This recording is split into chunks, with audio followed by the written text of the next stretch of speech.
দোয়া কবুলের 5টা শর্ত, এই কথা বলে আজকের আলোচনা শেষ।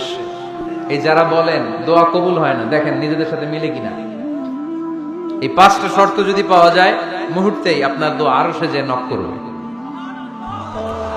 1 নাম্বার শর্ত আকলুল হালাল, হালাল খাওয়া। কি খাওয়া? আমরা দুইটাই খাই,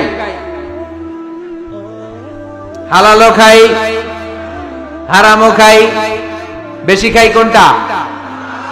হ্যাঁ, কি খান? আমি কই নাই কিছু, আপনারাই কইছে। নিজের উত্তরে নিজে ধরা না। হারাম খেলে তো দোয়া কবুল হয় না। লা ইয়াদখুলুল জান্নাতা জাসাদুন গুযিয়া বিল হারাম। ওই দেহ কখনো জান্নাতে যায় না যে দেহ হারাম খেয়ে বর্ধিত হয়েছে।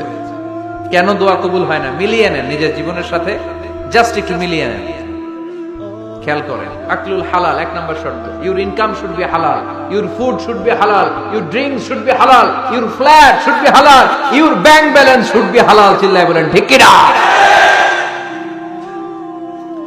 এক লোক কাবার চারপাশে শুধু দোয়া করে, ইয়া রব, ইয়া রব, ও আমার রব, তুমি আমারে মাফ করে দাও, তুমি আমারে মাফ করে দাও।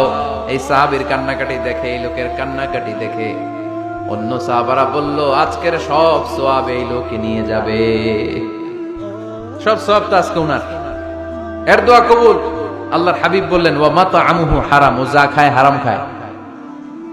ওয়া মাশরাবুহু হারাম, যা পান করে হারাম। মালবাসুহু হারাম, তার ড্রেস আপ এটা হারাম টাকা থেকে আসে। ফা আন্না ইউস্তাজাবু লাহু, কেমন করে আল্লাহ ওর দোয়া কবুল করবে? আল্লাহ ঠেকা পড়ছে নাকি? ইন্নাল্লাহা তাইয়্যিব লা ইয়াকবালু ইল্লা তাইয়্যিবা। আল্লাহ নিজে পবিত্র, আল্লাহ পবিত্র ছাড়া কোনো অপবিত্র জিনিস গ্রহণ করেন।